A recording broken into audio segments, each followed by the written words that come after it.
Hello दोस्तों, कैसे हैं आप लोग। मैं गौतम कुमार स्वागत करता हूं आपके प्यारे से चैनल चॉइस एजुकेशन में। दोस्तों आज के इस वीडियो में हम लोग क्लास 10th बायोलॉजी चैप्टर 2 का नेक्स्ट पार्ट करने वाले हैं, यानी ये सेकेंड पार्ट होने वाला है।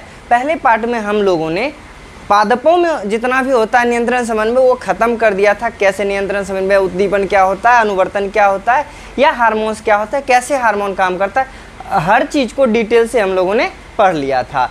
इस वीडियो में हम लोग उसके अगले पार्ट को करने वाले हैं कंप्लीट। तो दोस्तों ये पार्ट आपके लिए बहुत इंपॉर्टेंट है क्योंकि ये हम लोगों से मिला जुला है। इसके बारे में आपको जानना ज़रूरी है कि हम लोग एक्चुअल में कैसे रिएक्ट करते हैं, क्यों हम लोगों का हाथ माइंड के साथ काम करता है, आँख माइंड के साथ काम करता है, कैसे काम करता है, कैसे सिग्नल एक जगह से आता जाता है। तो इन्हीं सभी चीज़ों को हम लोग देखेंगे। तो बिना टाइम को वेस्ट किए स्टार्ट करते हैं अपना चैप्टर और अपने नेक्स्ट पार्ट को, जो कि है ये पार्ट 2 है ना। ये पार्ट 2 होने वाला है, ठीक है। चलिए इसमें हम लोग किस में देखने वाले हैं, तो मनुष्यों में देखने वाले हैं। हम लोग हर जितना भी चैप्टर पढ़े ऐसे ही पढ़ रहे थे। पहले हम लोग किसका पढ़ रहे थे, तो पहले पादपों में पढ़ते हैं, फिर अपने बारे में पढ़ते हैं। तो यहाँ पे आइए, हम लोग को नियंत्रण समन्वय जंतु में पढ़ने के लिए 4 चीज़ पढ़ना है। 4 चीज़ में सबसे पहला है तंत्रिका कोशिका के बारे में पढ़ना है, और उसके बाद मेरुरज्जु के बारे में पढ़ना है, यानी बोला जाए तो प्रतिवर्ती क्रिया और प्रतिवर्ती चाप के बारे में पढ़ना है, रिफ्लेक्स एक्शन के बारे में पढ़ना है। पहला हम लोगों को न्यूरॉन के बारे में पढ़ना है, अगला मस्तिष्क यानी ब्रेन के बारे में पढ़ना है, और लास्ट हम लोगों को हार्मोन के बारे में पढ़ना है। अब देखिए इस वीडियो में कहाँ तक कवर कर पाते हैं। हम तो कोशिश करेंगे 2 इसमें कर लें, 2 अगले वाले में कर लें, लेकिन देख लेते हैं यदि समय बचा तो ब्रेन को भी कंप्लीट कर देंगे। लेकिन ब्रेन का एक सेपरेट वीडियो भी डालेंगे जिसमें सिर्फ ब्रेन के बारे में बताया जाएगा, क्योंकि ये बहुत इंपॉर्टेंट पार्ट है। आप फ्यूचर में भी पढ़िएगा तो ये आपको काम में आने वाला है। बाकी ये सब पार्ट भी फ्यूचर के लिए बहुत इंपॉर्टेंट है। अब देखिए तंत्रिका तंत्र के बारे में, इससे पहले आप जब 9th में थे थोड़ा सा तो इसके बारे में आप जरूर जानते होंगे। 9th से तंत्रिका कोशिका को थोड़ा सा तो आप जरूर पहचानते हैं। उसी तंत्रिका कोशिका को हम लोग डिटेल में देखने वाले हैं यहाँ पे। नेक्स्ट, तंत्रिका कोशिका मिल के क्या बनाता है, मेरुरज्जु है ना। तंत्रिका कोशिका मिल के जो तंत्र का निर्माण करता है, मेरुरज्जु, सबके बारे में हम लोग पढ़ेंगे इसमें। अब ये कहाँ से कनेक्ट होता है, तो ब्रेन से कनेक्ट होता है। अब ब्रेन कैसे काम करता है, तो हार्मोन की वजह से काम करता है। तो इन सभी चीज़ों को हम लोग देखने वाले हैं बारी बारी से। चलिए तो स्टार्ट करते हैं सबसे पहले तंत्रिका कोशिका से। तंत्रिका कोशिका से स्टार्ट करते हैं। तंत्रिका कोशिका है क्या, हमारे शरीर में एक ऐसा सेल है जो सबसे लंबा सेल है अपने शरीर का। शरीर का सबसे लंबा कोशिका कौन है, तंत्रिका कोशिका। इसका मेन काम क्या होता है, सिग्नल पहुंचाना है ना। सूचनाओं का या संवेदनाओं का परिवहन ही इसका मुख्य कार्य है। अगला क्या काम है इसका, ये एक ऐसा अंग है जो इसको हम ग्राही अंग कहते हैं। सर ग्राही अंग क्या होता है, सेंसिटिव ऑर्गन, जिसको सेंस ऑर्गन भी कहते हैं आप लोग, है ना। ये है हम लोगों की बॉडी का एक ये पार्ट है, यानी ये एक तरह से बोला जाए ना तो संवेदी अंग का एक पार्ट है।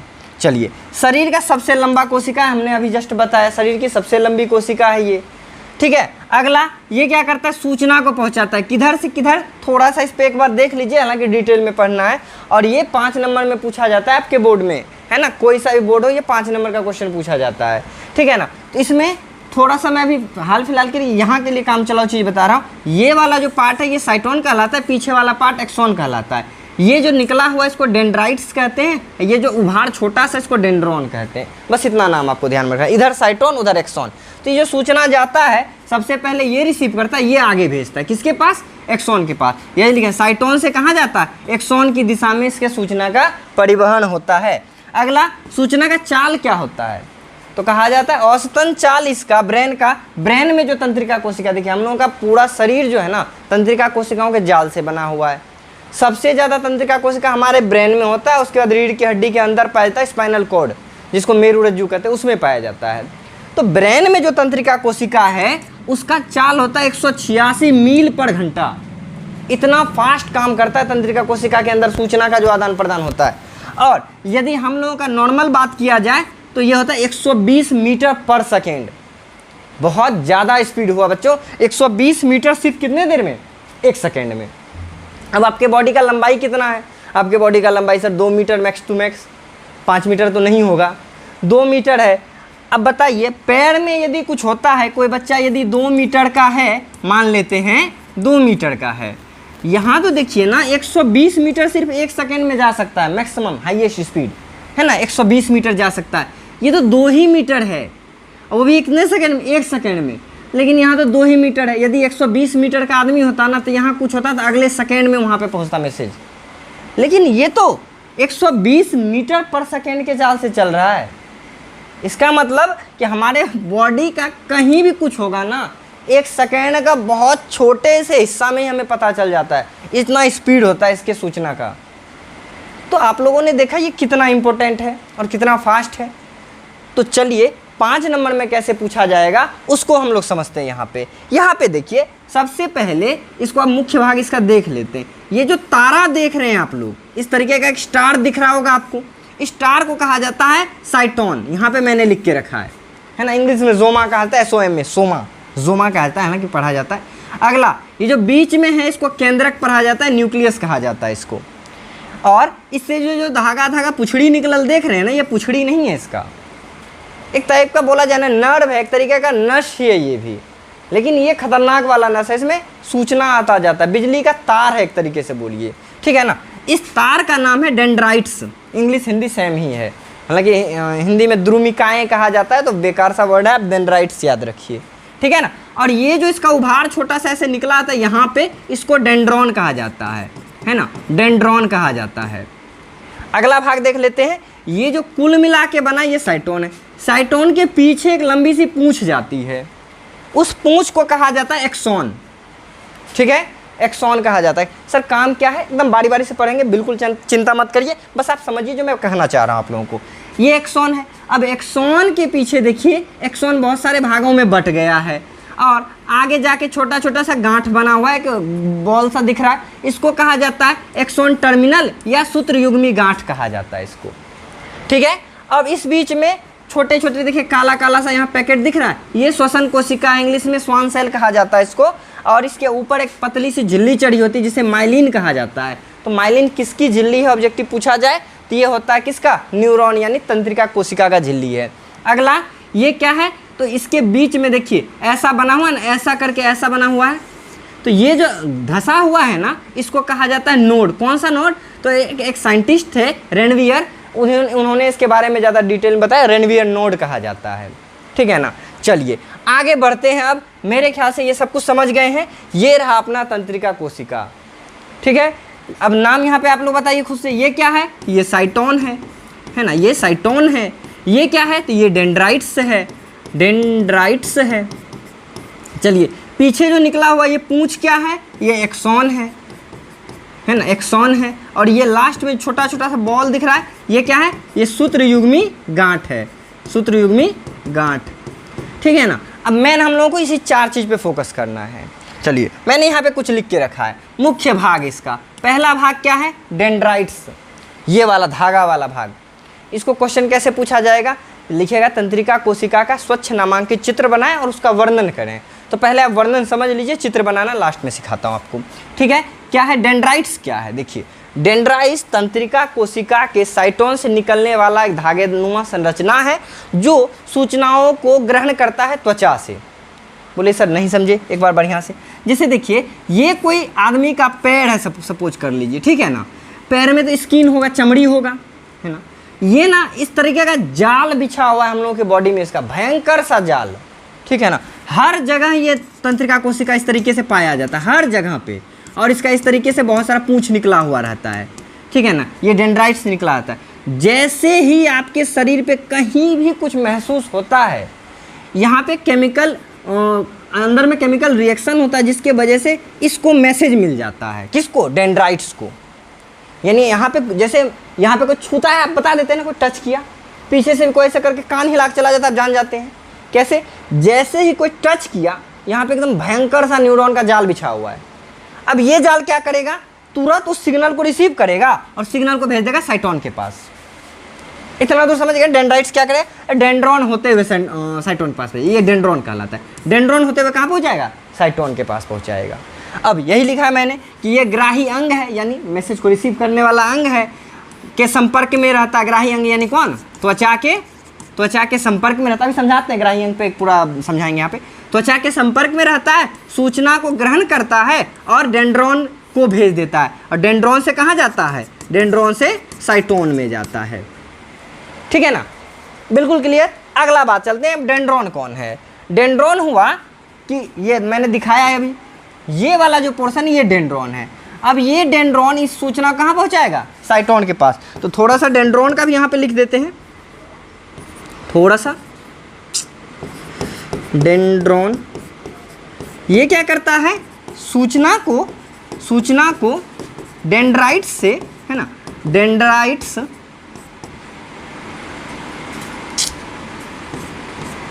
डेंड्राइट्स से कहाँ भेजता है, तो साइटोन में भेजता है। सूचना को डेंड्राइट्स से साइटोन में भेजता है, ठीक है ना। अब देखिए साइटोन क्या करेगा, साइटोन उस सूचना को, डेंड्राइट्स से सूचना ग्रहण करके उसे तीव्रता प्रदान करता है। जैसे ही साइटोन में सूचना पहुंचा, वो क्या करेगा, उस सूचना को काफ़ी स्पीड कर देगा। क्यों, क्योंकि यहाँ पे जो मैसेज मिला वो स्लो मिला है। अब इसको पहुँचना है क्षण भर के अंदर हमारे ब्रेन के पास।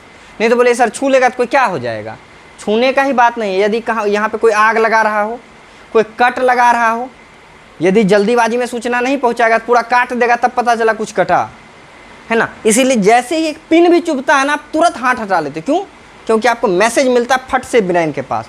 तो साइटोन क्या करता है, सूचना को तीव्रता प्रदान करता है, यानी उसको इम्पल्स बहुत ज़्यादा हाई कर देता है इसका, ठीक है ना। और इसमें पाया जाता है निशल कनिकाएँ। ऑब्जेक्टिव पूछा जाता है कहाँ पे पाया जाता है, तो ये पाया जाता है अपने ये न्यूरॉन के साइटोन में पाया जाता है। आगे देखिए ये साइटोन क्या करेगा, जैसे यहाँ पे एक तंत्रिका कोशिका है ना। सबसे पहले डेंड्रॉन को मिला मैसेज, ये भेजा साइटोन को, साइटोन भेजेगा एक्सॉन को स्पीड करके। अब आया एक्सॉन के बारे में। एक्सॉन क्या करेगा, सूचना को सूत्रयुग्मी गांठ तक पहुंचाएगा। ये साइटोन से सूचना ग्रहण करेगा और पहुंचाएगा कहाँ पे, सूत्रयुग्मी गांठ तक। सर उधर क्यों पहुंचाएगा, आगे देखते हैं क्या काम है उसका। सूत्रयुग्मी गांठ पे पहुंचाता है, जहाँ से यह अन्य तंत्रिका कोशिका तक पहुँचता है। इसका मतलब तुम्हारे शरीर में बहुत सारा तंत्रिका कोशिका है।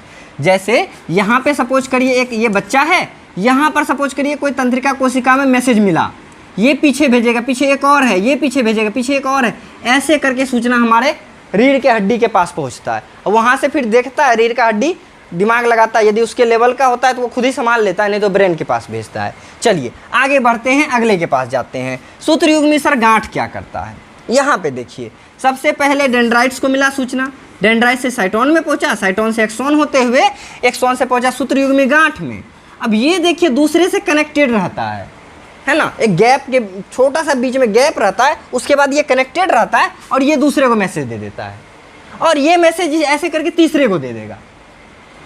तो ये क्या क्या, सूत्रयुग्मी गांठ क्या क्या, यह सूचना को आयनों के रूप में स्नैप्स होते हुए दूसरे तंत्रिका के डेंड्राइट्स तक पहुंचाता है। क्या करता है, यहाँ पर ये सूत्रयुग्मी गांठ जो है ना, सूचना को आयन के रूप में बदलता है। आयन यानी पॉजिटिव नेगेटिव चार्ज के रूप में, ठीक है ना। वैसे बिजली का रफ्तार कितना तेज होता है, मैंने पहले भी वीडियो में बता रखा है आपको। अपने शरीर में 2-3 जगह बिजली का निर्माण होता है, ठीक है ना, ज़्यादा मात्रा में। हालांकि होता तो पूरे बॉडी में है, जहाँ जहाँ भी तंत्रिका कोशिका है। सबसे पहला ब्रेन में सबसे ज़्यादा बिजली बनता है ना, बहुत ज़्यादा बिजली हमारे ब्रेन में बनता है। दूसरा बिजली हमारे हार्ट में बनता है सबसे ज़्यादा मात्रा में। इन दो जगहों पे बिजली बहुत ज़्यादा बनता है, ठीक है ना। हालांकि बनता तो जहाँ जहाँ तंत्रिका कोशिका हर जगह बिजली बनता है, ठीक है ना। अब वो सूचना अगले वाले में जाएगा, अगला वाला और तेज करेगा, फिर अगले को देगा, अगला और तेज करेगा, ऐसे कर करके हमारे ब्रेन तक पहुंचेगा।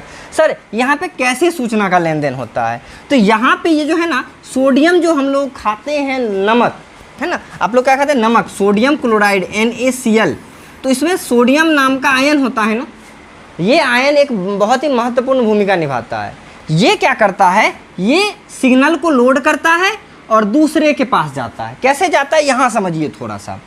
देखिए एक तंत्रिका कोशिका दूसरा तंत्रिका कोशिका इस तरीके से यहाँ पे ज्वाइंट होता है। ज्वाइंट होने वाले स्थान पे देखिए कुछ, जैसे यहाँ पे ऐसे ज्वाइंट हो रहा है ना, तो ये फोटो कुछ बनता है ज्वाइंट वाले स्थान पे। एग्जैक्ट ज्वाइंट नहीं होता है, थोड़ा सा बीच में गैप पाया जाता है, और इसी गैप को कहा जाता है सिनेप्स। सिनेप्स कहा जाता है। अब इस सिनेप्स में क्या होगा, ये देखिए, ये एक्सॉन है ना, एक्सॉन के सूत्रयुग्मी गांठ से आया है, ये एक्सॉन के सूत्रयुग्मी गांठ से आया, ये देखिए आयन के रूप में तैयार हो गया। यहाँ पे सोडियम उसको क्या कर लेगा, लोड कर लेगा, सोडियम इसको लोड कर लेगा। और ये देखिए छोटा छोटा बॉल देख रहे हैं ना, पीला पीला, ये आएगा अब दूसरे वाले के पास, दूसरा वाला इसको रिसीव कर लेगा, ठीक है ना। तो सूचनाओं का एक तंत्रिका से दूसरे तंत्रिका के पास आदान प्रदान कहाँ पे होता है? तो ये सिनेप्स में होता है। सॉरी, यहाँ पे लिखा हुआ सिनेप्स में होता है। तो सिनेप्स क्या है? दो तंत्रिकाओं के बीच का खाली स्थान, गैप, है ना। यहाँ पे सूचना आदान प्रदान होता है किस आयन के माध्यम से? सोडियम आयन के माध्यम से। और फाइनली हमारा तंत्रिका कोशिका का सारा काम क्लियर हो जाता है। यहाँ पे एक और एक्स्ट्रा पेज लेके मैं आपको बताता हूँ। जैसे देखिए, अब देखिए, ये हमारा एक तंत्रिका कोशिका है, यहाँ पे डेंड्राइट्स बना हुआ है ना, डेंड्राइट्स है। देखिए, सबसे पहले सूचना, सपोज करिए ये एक मैसेज है, ये मैसेज मिला इसको, ये भेजेगा यहाँ पे, यहाँ से ही एक्सॉन होते हुए आएगा सूत्रयुग्मी गांठ में। अब दूसरे तंत्रिका का जो है ना एक्सॉन यहाँ पे, सॉरी, डेंड्राइट्स ऐसे करके निकला हुआ रहता है। अब यहाँ पे सिनेप्स है, ये इसको मैसेज देगा, ये मैसेज को यहाँ पहुँचाएगा, फिर ये तीव्र करेगा, ये पीछे भेजेगा, फिर यहाँ पे तीसरा तंत्रिका कोशिका बैठा होगा, है ना, तीसरा तंत्रिका कोशिका बैठा होगा डेंड्राइट्स, ये डेंड्राइट्स इसके मैसेज को लेगा, फिर ये आगे बढ़ाएगा। ऐसे करके कुल मिला के देखा जाए, यदि ये अपना एक बॉडी है, एक मोटका इंसान बनाते हैं, चलिए, अब हाथ का कोई ज़रूरी हालांकि है नहीं, थोड़ा मुंडा का ज़रूरी है, इसका मुंडी नहीं बनाते, हम ब्रेन बना रहे हैं, ठीक है ना। अब ब्रेन हालांकि बनाना सिखाएंगे अच्छे से, अभी तो हम लोग रफली समझ रहे हैं। सपोज करिए यहाँ पे इसको कुछ चूहा या मच्छर काट लिया, यहाँ पे एक मच्छर ने काटा, तो यहाँ का तंत्रिका कोशिका, अब हालांकि बनाना टफ होगा, मैं ऐसे करके बनाता हूँ, ये मैसेज को रिसीव किया, अब यहाँ पे पहुँचाएगा, अगला तंत्रिका कोशिका, अब इसके ब्रेन के बीच में हमारे ब्रेन का एक तार जुड़ा हुआ रहता है हमारे यहाँ कमर तक, और उस तार का मतलब बोला जाए मोटा वाला केबल रहता है, उस केबल का नाम है मेरुरज्जु या spinal cord. SC schedule caste में स्पाइनल कॉर्ड है।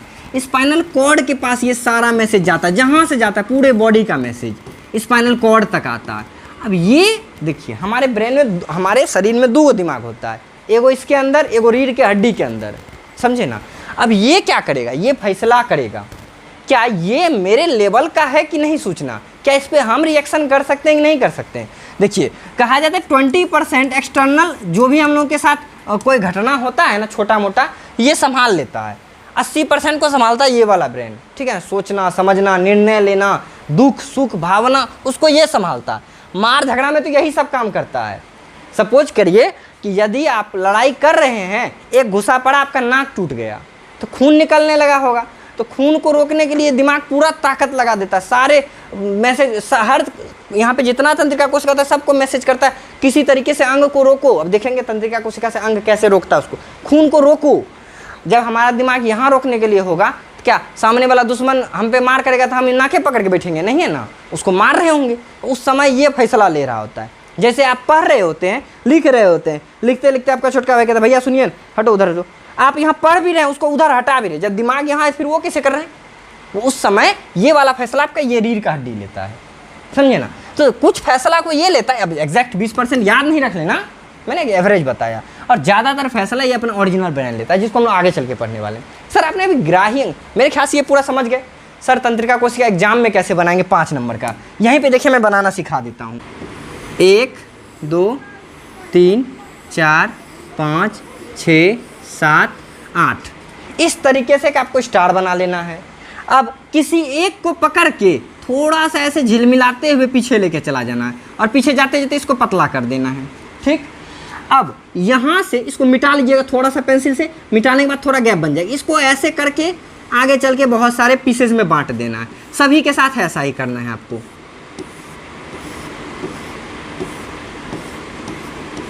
ऐसा नहीं, एक को दूसरे को भी, एक से दूसरा भी निकाल सकते हैं, है ना। इस तरीके से आपको सबके साथ कर देना है, ठीक है। अब यहाँ पे गोल सा केंद्रक बनाना है, ठीक है, गोल सा केंद्रक बनाना है। अब थोड़ा कोशिश करिएगा जितना इधर है ना उतना, देखिए यहाँ पे थोड़ा टेढ़ा लग रहा है, थोड़ा मिटा के इसको हम सीधा कर लेंगे इस तरीके से, ठीक है। अब यहाँ पे क्या करना है, इसका बारी अब है ना, इस पे आपको एक लेयर इस तरीके का ऐसा सा चढ़ाना है, एक कम से कम 2-3 तो बना ही दीजिएगा, 2, और इसको थोड़ा और बड़ा कर सकते हैं, ऐसा नहीं फिक्स नहीं है, 1 मीटर का होता है ये, 3 ऐसा कर दिए। अब इसके ऊपर एक पतला सा और कवर चढ़ाना है, एकदम बिल्कुल पतला सा, 1 वो माइलिन के बारे में बताए थे ना, वही माइलिन 2, और ये अपना तीसरा हो गया। थोड़ा नॉइज़ ज़्यादा आ रहा होगा बच्चों, क्या करोगे, एडजस्ट कर लो। अब यहाँ पे क्या करना है, छोटा सा इस तरह से डंबल बना देना, ठीक। अब यहाँ से आपको क्या करना है, पूंछ निकाल देना है। अब पूंछ में सूत्रयुग्मी गांठ बना देना है। इस तरीके से आपका तंत्रिका कोशिका बन के तैयार हो गया। नामकरण करना है। अब थोड़ा सा एक काम और, श्वसन कोशिका बना दीजिए ऐसे कर करके, ठीक है। नामकरण करना है तो ये क्या है, तो डेंड्राइट्स है, डेंड्राइट्स है, ठीक है। ये क्या है, तो साइटोन है, साइटोन है। ये बीच में तो ये केंद्रक है। लॉलीपॉप नहीं लिख देना, है ना, लॉलीपॉप ऐसा दिख रहा है, ये तो लॉलीपॉप लागेलू। चलिए, ये अपना केंद्रक हो गया। केंद्रक के पीछे जो ये आया है ना बीच वाला, ये क्या है, एक्सॉन। देखिए आप लोग मने मन आंसर भी दे रहे हैं, कितना तेज हो गए हो। अगला, इसके ऊपर जो ये जो कवर चढ़ा हुआ, ये क्या है, तो माइलिन है ना। ये छोटा छोटा बिच्चा जो ये क्या है, ये श्वसन कोशिका है, श्वसन कोशिका है। चलिए, और एक रणवियर का नोड होता है, वो भी दिखाना, दिखा दीजिए, हालांकि उसका कोई ज़रूरी नहीं है। ये क्या है, तो ये है सूत्रयुग्मी गांठ, है ना। हालांकि सूत्रयुग्मी गांठ के लिए आप ये वाला सिंबल दीजिए, ज़्यादा बेटर रहेगा, ये वाला, है ना। ये क्या है, तो सूत्रयुग्मी गांठ। अब देखिए, ज़्यादातर स्कूल में, सॉरी ज़्यादातर बोर्ड में आपको जो क्वेश्चन रहता है ना, कहता है स्वच्छ नामांकित सिर्फ चित्र बना दीजिए, काम चल जाएगा। नाम के साथ स्वच्छ सा फोटो बना देना। सर इसको और कुछ अच्छा नहीं कर सकते हैं, आपको अच्छा करना है ना, शेडिंग करने आता है, पेंसिल तिरछा पकड़िएगा, इसको हल्का हल्का इस तरीके से घिस दीजिएगा। हम करेंगे, खराब हो गया, ये पैनल है, पेंसिल तो है नहीं, ठीक है, हल्का हल्का घिस दीजिएगा साइड साइड, देखने में अच्छा लगेगा वो, ठीक। चलिए, इस तरीके से आप ये बना देना है, आपको 5 नंबर मिल जाएगा सिर्फ इसी से। ज़्यादातर बोर्ड अब जो है ना, वर्णन नहीं कह रहा है करने के लिए, कहता है स्वच्छ नामांकित चित्र बना दीजिए, ब्रैकेट में लिख देता है वर्णन की आवश्यकता नहीं है। कितना मानता है आप लोगों को। तो आपको फोटो बना देना है। इसके बाद यदि वर्णन कहे या ना कहे, थोड़ा सा परिचय इसका जरूर दे देना। ये क्या है, ये एक तंत्रिका कोशिका हमारे शरीर में सूचनाओं का आदान प्रदान करता है। इसके 4 मुख्य अंग हैं, डेंड्राइट, साइटोन, एक्सॉन और सूत्रयुग्मी गांठ। यह तंत्र का निर्माण करता है। हमारा मस्तिष्क इसी से बना हुआ है। यह काफ़ी तेज़ी से सूचनाओं को शरीर के एक बिंदु से दूसरे बिंदु तक पहुंचाता है। यह हमारे ग्राही अंग त्वचा से संपर्क में रहता है। इतना आपको लिख देना कम से कम, यदि नहीं वर्णन बोले तो अब डेंड्राइट्स देखे दे, साइटोन देखे, एक्सॉन देखे, जैसे हम बताएं ना वैसे आपको कर देना है। तो यहाँ तक में पूरा तंत्रिका तंत्र आपका समाप्त हो जाता है। समझ में आया ना? अब रुके क्यों हो, थोड़ा जाओ वीडियो को लाइक करके आओ, अगला सेशन करते हैं। नहीं ख़त्म तो नहीं हो रहा है, चलें आगे भी। अब सर अभी बता रहे थे क्या, तो ग्राही बार बार कह रहे हैं, कुछ समझ में नहीं आ रहा है। ठीक है, ग्राही मतलब होता है सेंस ऑर्गन, है ना, ज्ञानेंद्रियाँ। आपने सुना होगा ना, हमारे शरीर में 5 ज्ञानेंद्रिय। कुछ बच्चा कहता है मैं तो 6ठी ज्ञानेंद्रिय से सोचता हूँ, ऐसा नहीं होता है ना। 5 सेंस हमारे बॉडी में इनबिल्ड है, जो कि क्या कहता है, सूचनाओं को ग्रहण करने वाले अंग को क्या कहा जाता है, सेंस ऑर्गन या ग्राही कहा जाता है, जो उद्दीपन को अनुभव करता है। उद्दीपन मतलब बाहर में जो परिवर्तन हो रहा है। जैसे आपका आंख क्या कर रहा है, बाहर में हो रहे घटनाओं का पिक्चर यानी लाइट के रूप में लेता है। तो प्रकाश का अनुभव के कौन कर रहा है, आपका आंख कर रहा है। कुछ बजता है खट से तो आपका कान उस समय सुनता है, यानी ध्वनि को सुनता है वो, ठीक है ना। कोई एकदम मस्त सा खुशबू आ रहा है परफ्यूम का, वो आपका नाक सूंघता है, तो क्या उद्दीपन ही ना है ये सब, नाक सूंघ रहा है। अगला कोई आपको टच करता है तो आपके स्किन से पता चलता है आपको। इस तरीके से हम लोगों के शरीर में कुल मिला के 5 ऑर्गन हैं जो ये क्या करता है, उद्दीपन को ग्रहण करता है अर्थात सूचनाओं को ये ग्रहण करता है। पहला है त्वचा। त्वचा क्या करता है, संवेदी ग्राही, ये संवेदनाओं को ग्रहण करता है, यानी जो भी हम लोगों के शरीर के इस पे होता है। इसका संपर्क किससे रहता है, तो त्वचा से रहता है ना। अगला आँख, ये क्या कहता है, प्रकाश ग्राही होता है, यानी लाइट को ये एब्जॉर्ब करता है, लाइट को ये महसूस करता है। अगला श्रवण ग्राही, यानी कान, सुनने को श्रवण कहा जाता है, ये सुनने वाले चीज़ों पे कंट्रोल करता है। घ्राण यानी जिससे हम खुशबू लेते हैं, है ना, उसको घ्राण कोशिका कहा जाता है। अब देखिए पूछा जाता है कि हम जो छींकते हैं ये क्यों छींकते हैं, कभी कभी क्या होता है, ये स्मेल ऑर्गन है ना, घ्राण कोशिका है। तो यहाँ पे क्या होता है, कभी कभी जो है ना धूल का कण जाके चिपक जाता है। अब उसको हम हाथ से हटा नहीं सकते, इसीलिए ब्रेन मारता है, इसलिए मारो कस के पंप, हवा से एकदम, हवा के झरोखे से उड़ जाएगा वो, इसीलिए हम लोग छः मारते एकदम उड़ जाता है वो। चलिए, एक बार में नहीं होता, 2 बार मारते हैं। अगला है जीभ। तो जीभ क्या करता है, स्वाद को ग्रहण करता है, यानी जो भी टेस्ट होता है ना उसको रस बोला जाता है, टेस्ट को ग्रहण करता है। तो देखिए यहाँ पर ना दिया हुआ है जीभ, नाक, कान, आँख और स्किन, समझ गए ना। देखिए बच्चे का 5 ऑर्गन, पहला नाक, मैं नाक से सूंघता हूँ, कान, कान से सुनता हूँ, आँख से देखता हूँ, जीभ से स्वाद कर लेता हूँ और स्किन से टच को अनुभव करता हूँ। चलिए तो ऑर्गन समझ गए ना, कौन सा वाला, सेंस वाला। तो यही था 5 सेंस ऑर्गन या 5 ज्ञानेंद्रियाँ। उसी में से हम लोगों ने भी एक ज्ञानेंद्रिय यानी त्वचा के बारे में जो बता रहा था, सिग्नल दे रहा था तंत्रिका कोशिका, उसके बारे में हम लोगों ने पढ़ा। चलिए अब आगे आता है प्रतिवर्ती क्रिया और प्रतिवर्ती चाप, यानी रिफ्लेक्स एक्शन और रिफ्लेक्स आर्क। ये रिफ्लेक्स एक्शन होता क्या, प्रकाश का तो रिफ्लेक्शन होता है, ये रिफ्लेक्स एक्शन क्या होता है। देखिए क्या होता है कि आप लाइट इधर मारते हैं तो उधर घूम जाता है, तो इस घटना को प्रकाश का परावर्तन कहते हैं ना। किसी के वजह से लाइट, अब दर्पण था, दर्पण की वजह से प्रकाश का परावर्तन हुआ, यहाँ भी बॉडी में परावर्तन तो नहीं, परिवर्तन होगा। जैसे सोचिए एक बूढ़ा सा बेचारा आदमी बैठा हुआ है, आप उसके पीछे जाके बम फोड़ दिए, उड़ जाएंगे, एकदम उछल जाएंगे। क्यों, एकदम एकाएक ज़्यादा ध्वनि उसके पास आया, वो बेचारे सुन नहीं पाए, समझ नहीं पाए, उनका बॉडी एकदम भयंकर सा रिएक्ट किया। उसी तरीके से आप ऐसे खड़ा हैं और पीछे से आपका एक दोस्त आया, गुदगुदी लगा दिया, आप ऐसे कर देते हैं। या कमीना दोस्त आया, पीछे से पेन मार दिया गलत जगह पे, आप बड़ी बाप रे बाप कर दिए। तो ये क्या हुआ, आपके बॉडी में परिवर्तन क्यों आया, क्योंकि कोई उद्दीपन का असर आपके बॉडी पर पड़ गया।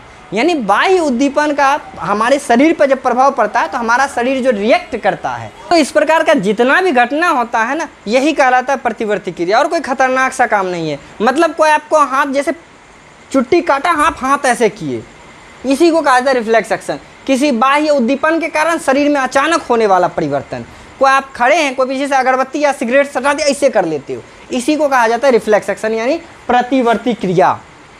और प्रतिवर्ती क्रिया के दौरान बहुत सारा अंग में काम होता है, यहाँ से सूचना ब्रेन तक जाता है या स्पाइनल कॉर्ड तक जाता है, वहाँ से सूचना फिर आता है, तब ये हाथ हटाता है। तो ये जो प्रतिवर्ती क्रिया का सूचना जिधर से आता जाता है, जो रास्ता है ना, यानी प्रतिवर्ती क्रिया का जो पथ है ना, उसी को प्रतिवर्ती चाप कहेंगे, समझे ना। अब देखिए जैसे यहाँ पे ये अपना ब्रेन है, ब्रेन से पूरा देखिए किस तरीके से हमारा तंत्रिका कोशिका कनेक्टेड है।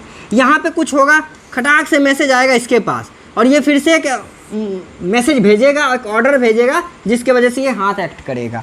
इसके लिए हम लोग पूरा ये पढ़ने वाले हैं। जैसे ये गरम सस्पेन था, इसमें पानी रखा हुआ है, पानी का भाप इसको मिला, जैसे ही इससे ऐसे करके सूचना पहुंचा तंत्रिका कोशिका के पास, ये सॉरी रीढ़ की हड्डी के पास, रीढ़ की हड्डी फिर से एक मैसेज भेजा हाथ को, चलो हाथ हटाओ वहाँ से, नहीं तो गर्म हो जाएगा, पक जाएगा। यही काम होता है पैर के साथ भी, पैर का भी इसी तरीके से कनेक्शन होता है कि यहाँ पे देखिए हथौड़े से ऐसे ठोका गया, ये सूचना ऐसे करके यहाँ पहुँचा, ये हाथ पैर के मसल्स को बोला, अरे भाई हटाओ वहाँ से, घुटना तोड़ रहा है कोई।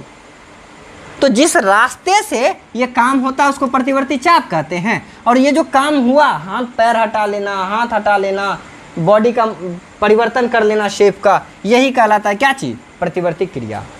बिल्कुल आसान सा था, ये लॉन्ग में पूछा जाता है, ठीक है ना। आज का दोनों क्वेश्चन इंपॉर्टेंट था, ठीक है ना। शॉर्ट में बहुत बार पूछा गया प्रतिवर्ती क्रिया और चाप में क्या अंतर, अब समझा देंगे। चलिए एक बार देख लेते हैं कैसे लिखेंगे इसको हम।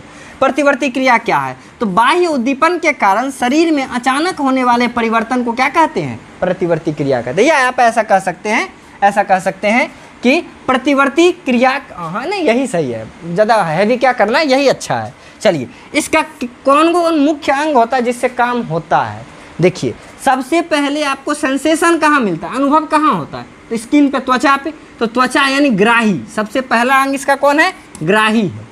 दूसरा, इस ग्राही से सूचना जाएगा कहाँ तक, तंत्रिका केंद्र तक, जिसको हम लोग रीढ़ का हड्डी के अंदर मेरुरज्जु जो होता है वो मेरुरज्जु के पास जाएगा। तो मेरुरज्जु के पास जाने के लिए जिस रास्ता का उपयोग होता है ना, जिस रास्ते में जो कोशिका पड़ता है ले जाने वाले सिग्नल को, उसको कहते हैं संवेदी कोशिकाएं या संवेदी तंत्रिकाएं। तंत्रिका कोशिका समझ रहे हैं। अगला ये अब जाएगा किसके पास, ये जाएगा एकदम केंद्र के पास, केंद्र मतलब रीढ़ का हड्डी, मेरुरज्जु है ना, मेरुरज्जु के पास जाएगा। अब मेरुरज्जु डिसाइड करेगा क्या ये मेरे लेवल का है काम। जैसे आप बोलोगे हमको कि सर एक काम करिए ना, पढ़ाई वाला एजुकेशन सिस्टम बदल दीजिए, तो हम बदल पाएंगे नहीं। वो काम है किसका, प्रधानमंत्री और या कैबिनेट का काम है। वो कैबिनेट का काम कैबिनेट कर सकता है। हाँ, आप ये कहिएगा सर पढ़ाने का तरीका बदल दीजिए, हाँ ये बदल सकते हैं। चलो भैया ये तरीका आपको पसंद नहीं है, अब हम ऐसे बताते हैं, देखो ये जो है ना बड़ा खतरनाक सा चीज़ है, तुम इसके बारे में नहीं पढ़ोगे ना बहुत रोओगे। क्या है, देखो तुमको कोई मारता है ना, तुम उछल जो जाते हो, इसी को क्या कहता है, इसी को कहते हैं प्रतिवर्ती चाप, सॉरी प्रतिवर्ती क्रिया। समझ में आई लो, समझ में आई लो तो लाइक करो, है ना। ये बोले सर ये मज़ा आता है पढ़ने में से। देखिए मज़ा मज़े वाले जगह पे देते हैं, और जहाँ कॉन्सेप्ट समझना है वहाँ पे वो समझो। आपको फ्यूचर में ना मज़ा का काम नहीं आएगा, आपको फिर से ये पढ़ना पड़ेगा। अब देखना एक दिन याद करोगे कि मैंने बोला था आपको फिर से ये पढ़ना पड़ेगा जब आप जनरल कंपटीशन में हो, या बहुत सारे बच्चे जनरल कंपटीशन वाले भी जो स्टूडेंट मेरे भाई लोग देखते हैं उनसे पूछो आप, उन्होंने 10th में मज़े से नहीं पढ़ा था इसको, उन्होंने मज़ा में ही छोड़ दिया, इसको समझा नहीं था, ठीक है ना। तो मैं जो काम कर सकता हूँ वही कर सकता हूँ, वही हाल है बेचारा इसके साथ। इसका जितना कैपेसिटी है ना, जितना औकात है ना, जितना क्षमता है ना, उतना काम ये कर लेता है। यदि छोटा मोटा काम है, जैसे हाथ को हटाना है, ब्रेन को बोलेंगे भैया हाथ हटाएं कि नहीं, है ना। मच्छर या सांप काट रहा होगा तब ब्रेन को बोलेंगे, हाथ हटाना पट से हटाएंगे, ब्रेन से पूछने लगेंगे। तो यहाँ से देखिए क्या हुआ, ग्राही को मैसेज मिला, संवेदी तंत्रिका कोशिका होते हुए ये मेरुरज्जु तक गया, मेरुरज्जु से फिर एक ऑर्डर रिलीज होगा, या तो ब्रेन भेजेगा या तो ये खुद ही ऑर्डर देगा, जो प्रेरक मार्ग के द्वारा, प्रेरक तंत्रिका कोशिका के द्वारा पहुंचेगा कहाँ तक, उस अंग तक जो अंग उस हाथ को हटाने में सहायक है। और आपको पता है, आपने ऐच्छिक अनैच्छिक तंत्रिका, ऐच्छिक अनैच्छिक मांसपेशी के बारे में आपने पढ़ा था ना, ऐच्छिक और अनैच्छिक पेशी के बारे में 9th क्लास में उत्तक वाले चैप्टर में। तो हमारे शरीर में जो गति होता है किसके वजह से, तो ये मांस के वजह से गति होता है। तो ये जो मांस हुआ ना, इसको कार्यकर कहा जाता है, या फिर इसको कहा जाता है अभिवाही अंग। तो यानी प्रेरक मार्ग के द्वारा, प्रेरक मार्ग के द्वारा सूचना आएगा किसके पास, अभिवाही अंग तक आएगा। यहाँ देखते हैं अभिवाही अंग तक आएगा, और अभिवाही अंग झट से वो काम करेगा जो उसको ऑर्डर मिलेगा। इस प्रकार से हमारे प्रतिवर्ती क्रिया में सारा काम होता है। क्या है ग्राही, तो जो सूचना को ग्रहण करता है वो ग्राही होता है, अर्थात त्वचा। संवेदी तंत्रिका कौन है, जो ग्राही से मिले सूचना को तंत्रिका केंद्र तक पहुंचाता है, या फिर कह सकते हो मेरुरज्जु तक पहुंचाता है। मेरुरज्जु क्या है, यह तंत्रिका केंद्र है जो सूचनाओं को प्राप्त करके उस पर अनुक्रिया करेगा, या उसके लिए ऑर्डर पास करेगा, या उसको मस्तिष्क तक भेजेगा, ठीक है। उसका प्रेरक मार्ग क्या है, तो मिले सूचना के आधार पर हमारे शरीर में जो परिवर्तन होगा उसके लिए जो संकेत आता है, जो सूचना आता है, उसको लाने वाले मार्ग को प्रेरक मार्ग कहा जाता है। अभिवाही अंग प्रेरक मार्ग से मिलने वाले सूचना के बाद अभिवाही अंग उस प्रकार का अनुक्रिया करता है और हम अपने शरीर में परिवर्तन लाते हैं। इस प्रकार से यदि ये लॉन्ग में पूछा तो आपको पूरा बताना है। ये था प्रतिवर्ती क्रिया, और ये जो रास्ता है ना कैसे कैसे गया, इसी को प्रतिवर्ती चाप कहते हैं। और ये आपको फोटो बनाना पड़ेगा। सर हम कैसे बनाएंगे, हमको बनाना सिखा दीजिए। तो देखिए सिखा देते हैं, बहुत ही ईजी फोटो है, यहाँ पे दिख भी रहा होगा। चलिए अब प्रतिवर्ती चाप किसको कहेंगे, तो जिस पथ से सूचना शरीर के विभिन्न अंगों तक पहुंचती है उसी पथ को हम लोग क्या कहते हैं, प्रतिवर्ती चाप कहते हैं। या फिर आप ऐसे कह सकते हैं कि प्रतिवर्ती क्रिया का पथ ही क्या कहलाता है, प्रतिवर्ती चाप कहलाता है। चलिए तो मेरे ख्याल से ये समझ में आया होगा। यदि ये लॉन्ग में पूछ दे तो आप कैसे इसको फोटो के साथ बनाओगे। ये लॉन्ग में पूछे, सर ने पूछे बच्चा फोटो जरूर बना, बहुत ही आसान है। आपको हाथ बनाने आता है ना, ऐसे करना, या पहले डोला बना लेना है थोड़ा हैवी सा हाथ, ऐसे करना, ऐसे थोड़ा सा इसको मोड़ देना, कुपोषित नहीं करना है ना, हल्का सा मोड़ देना, यहाँ पे इस तरीके से मांसपेशी बना देना, ठीक है ना। अब यहाँ पे आपको उंगली तो बनाने आता ही होगा। क्या होता है, 5 गो उंगली होता है जी, सर आपको ये नहीं पता है 5 उंगली होता है, हमसे पूछते हैं।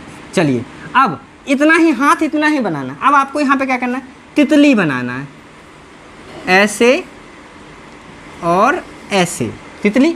यहाँ पे छोटा सा बच्चा बनाना है, इसके नीचे भी मुंडी लगाना है, कोई दिक्कत। यही काम उधर भी करना है, उल्टा करके, इधर मुंडी, इधर छोटा सा एक फिर से मुंडी, ठीक। और इसको इस तरीके से ना आपको घेर देना है, गलती हो गया माफ़ करना, ऐसे करके घेर देना, ठीक है। और इसके बाद इसको छोटा सा ऐसे रास्ता दिखा देना है, वो जाएगा ब्रेन तक।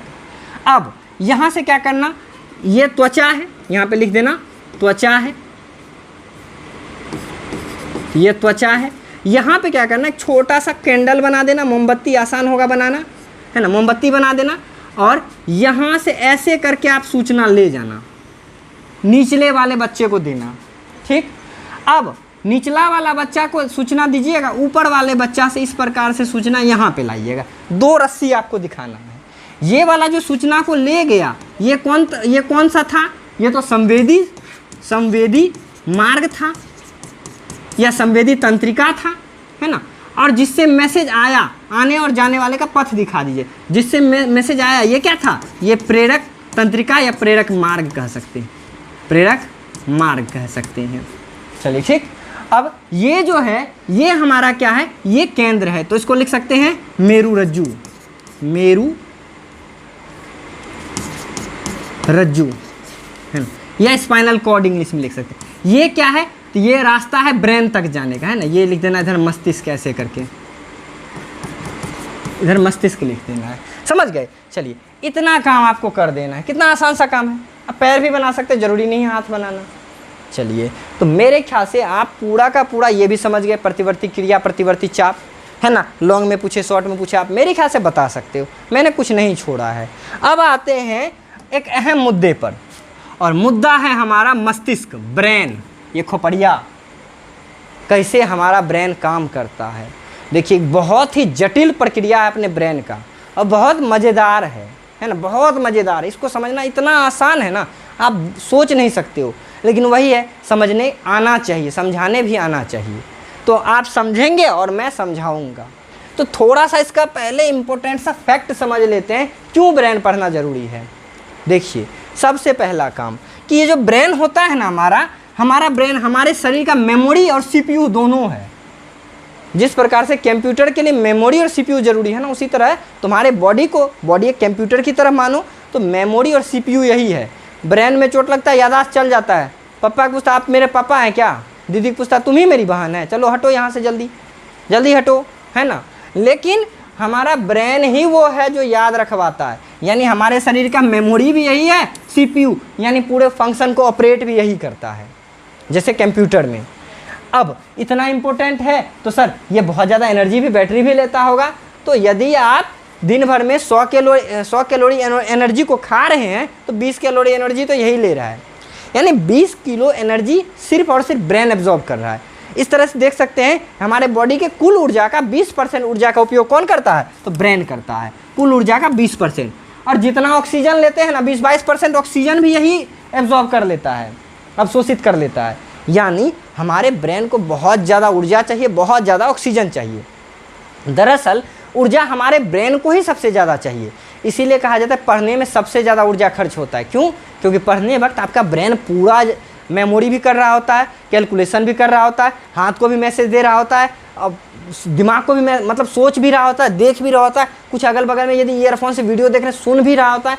इस समय बहुत ज़्यादा एनर्जी लगता है, ठीक है ना। यदि एनर्जी का इस्तेमाल नहीं करोगे तो खा के सो जाना, मोटा जाओगे, एनर्जी जमा हो जाएगा पूरे बॉडी में, है ना। बोले सब तब तो बहुत ज़्यादा एनर्जी हो जाएगा, बहने लगे, बहोगे नहीं, बढ़ जाओगे, है ना। इसीलिए बढ़ना नहीं है ना, तो दिमाग का इस्तेमाल करो, क्योंकि दिमाग आपका एनर्जी ख़त्म करता, खाता है एनर्जी।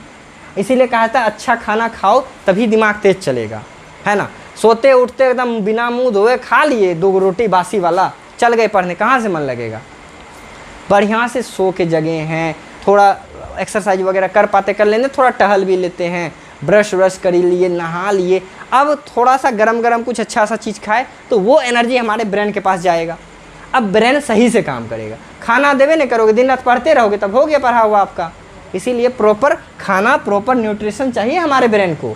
और हाँ, ऑक्सीजन भी चाहिए। गद्दा के अंदर ठंडी में जो घुस के रजाई के अंदर देखते हो ना मोबाइल, कुछ याद नहीं रहेगा, ऑक्सीजन पूरेगा ही नहीं बेचारे को, है ना। इतना ज़रूरी चीज़ है। अगला, वजन कितना होता है सर? तो वजन लगभग 1.5 किलो का अपना ब्रेन होता है औसतन, है। अल्बर्ट आइंस्टाइन का थोड़ा बड़ा था, औसतन दिमाग 1.5 किलो का, 1450 ग्राम लगभग, कुछ बुक 1500 ग्राम का भी लिखता है। 1.5 किलो का दिमाग है, इतना बड़ा। मुंडी जो है ना जी, अंदर में ऊपर से खोपड़ी है, खोपड़ी के अंदर खाली गुद्दा भरा, उस गुद्दा को हम लोग क्या कहते हैं? ब्रेन कहते हैं। अगला, आयतन कितना है? आयतन मतलब समझते हैं ना, कितना स्पेस छिके हुए। तो आयतन इसका 1650 ml, यानी लगभग 1.5 लीटर इसका आयतन भी है ना। 1650 ml आयतन है। क्या वो तंत्रिका कोशिका होता है? सर बोले थे ब्रेन तंत्रिका कोशिका से बना होता है। क्या होता है? तो कहा जाता है 86 बिलियन तंत्रिका कोशिका आपके ब्रेन में होता है। 86 बिलियन, बहुत ज़्यादा वैल्यू हुआ ये, ठीक है ना। लाख में बदल के आप मैसेज कर देना। अब हमारे ब्रेन से देखिए पुछड़ी निकला हुआ है ना, इससे 2 प्रकार का तंत्रिका निकलता है। तो दोनों तंत्रिका का ना, एक है कपाल तंत्रिका, एक है मेरु तंत्रिका। कपाल तंत्रिका का संख्या 12 है और मेरु तंत्रिका का संख्या 31 जोड़ी में है, पीस में नहीं। 12 जोड़ी कपाल तंत्रिका और 31 जोड़ी मेरु तंत्रिका है, ठीक है ना। अब थोड़ा सा यहाँ पे मैंने एक बना के रखा है, आपका एक बड़ा गजब का चीज़ है कि आपका लेफ्ट साइड वाला ब्रेन जो है ना, राइट साइड के बॉडी को कंट्रोल करता है, राइट वाला ब्रेन लेफ्ट वाले बॉडी को कंट्रोल करता है। यानी आपके शरीर का उल्टा फंक्शन, एक्स फंक्शन से काम करता है। इधर वाला दिमाग इस पोर्शन के लिए काम करता है, इधर वाला दिमाग इस पोर्शन के लिए काम करता है। दिमाग का 2 टुकड़ा माना जाता है। देखो इस तरीके का दिमाग बनाया जाता है ना, इधर और इधर। इधर वाला दिमाग यदि हमारा ये राइट है, ये लेफ्ट है, तो ये जो कंट्रोल करेगा, ये लेफ्ट बॉडी को कंट्रोल करेगा, ये राइट बॉडी को कंट्रोल करेगा, है ना। इतना फैक्ट जानने के बाद आपको लग रहा होगा सर ब्रेन तो वाकई अच्छा चीज़ है, इसके बारे में पढ़ा जाए। तो वीडियो काफ़ी लंबा हो चुका है, क्या कहते हैं आगे बढ़ाया जाए? बहुत बच्चे कह रहे हैं यस सर, बहुत बच्चे कह रहे हैं नहीं सर।